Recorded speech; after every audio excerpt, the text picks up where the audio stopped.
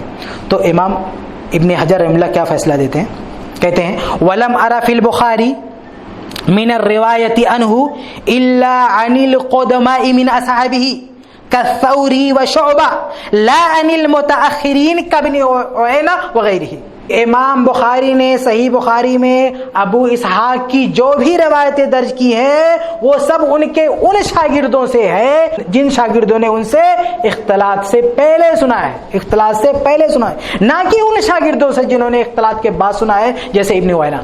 حافظ ابن حجر کے اس فیصلے میں کیا بات دکھ رہی ہے کہ زہیر ان کا سماع اختلاط سے پہلے ہے، کہ ابن حجر رحمہ اللہ اعلان فرما رہے ہیں۔ ابن حجر رحمہ اللہ کی بات کو دلائل کے ساتھ غلط ثابت کیجیے، صرف اتنا کہنا کافی نہیں کہ دوسرے لوگوں نے یہ بات کہی ہے کہ اختلاط کے بعد دلائل دیجیے اس کو۔ جب دو ائمہ میں اختلاف ہو جائے تو پھر دلائل کی بنیاد پر ترجیح دیا جائے گا، اگر اختلاف نہ ہوتا تو کوئی بات نہیں، اگر کسی ایک امام نے کہا ہوتا اور دوسرے امام کے اقوال اس کے خلاف نہ ہوتے تو کوئی بات نہیں، لیکن یہاں اختلاف ہے، ایک معمولی لوگوں میں نہیں، آج کے باحثین کا اختلاف نہیں ہے، یہ ائمہ کا اختلاف۔ تو امام ابن حجر رحمہ اللہ یہ فرما رہے ہیں کہ نہیں، وہ زہیر کا سماع اختلاط سے پہلے کا ہے۔ تو تیسرا جواب آپ کے اختلاط والا اعتراض کا یہ ہے کہ اگر مان بھی لو کہ اختلاط فاحش کے شکار ہوئے تھے تو زہیر کا سماع اختلاط سے پہلے کا ہے، یہ ابن حجر رحمہ اللہ نے کہا ہے۔ اس کے ساتھ ہم امام دارقطنی کی بات، امام ابو داؤد کی بات، امام ابن معین کی بات بھی شامل کر سکتے ہیں۔ کیسے؟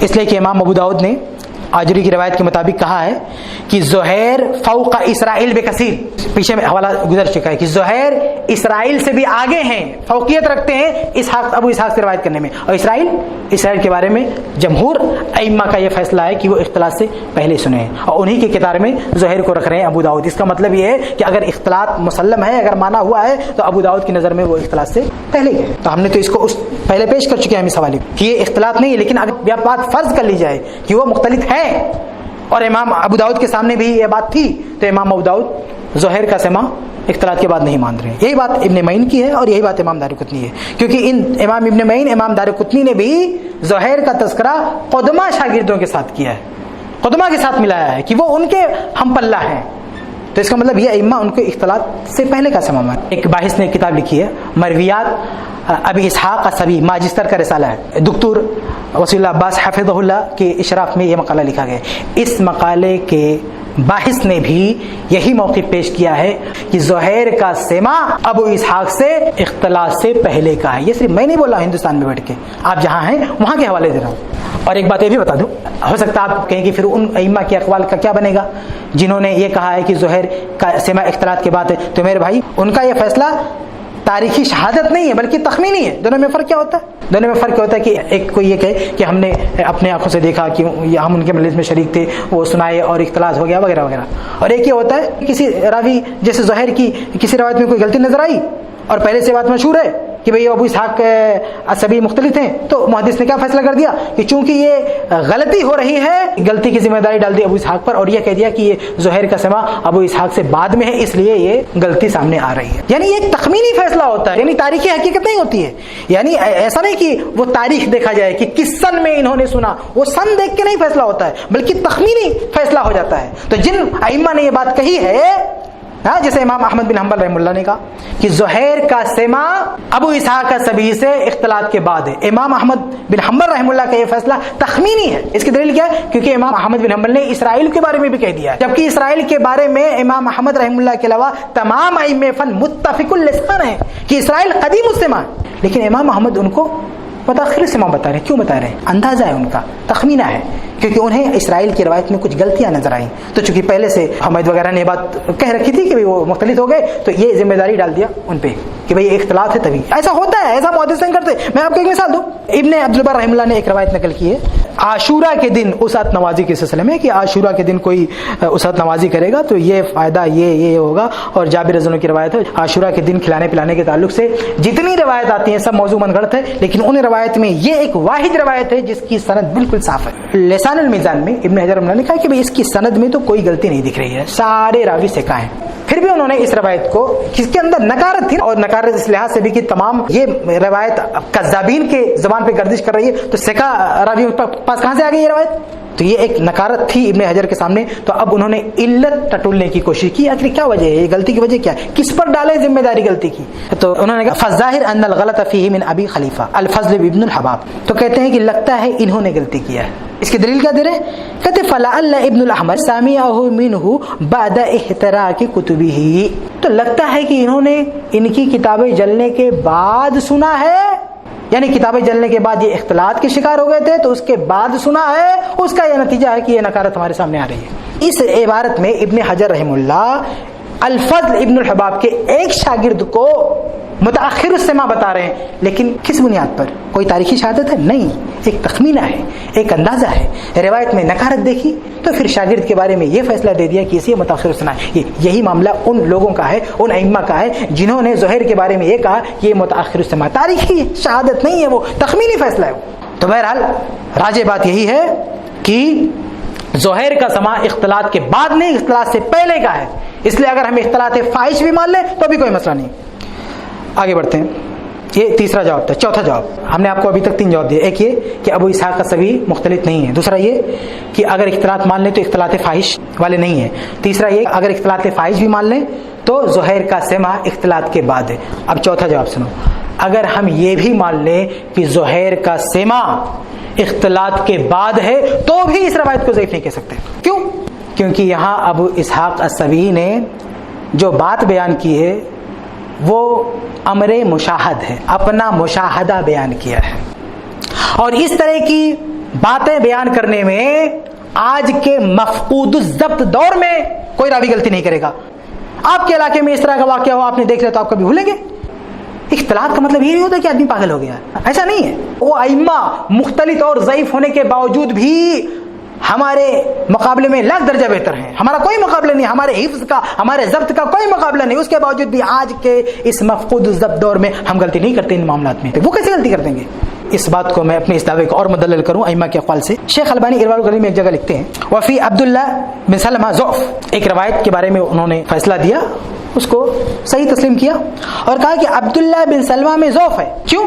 کہتے ہیں انہ کان تغیر حفظہ, کیونکہ ان کا حفظ متغیر ہو گیا تھا. شیخ البانی کہتے ہیں لیکنہ ہونا یروی امرا شاہدہ بنفسہ, لیکن گرچہ وہ آخر میں تغیر کے شکار ہو گئے تھے لیکن یہاں وہ اپنا ایک مشاہدہ روایت کر رہے ہیں.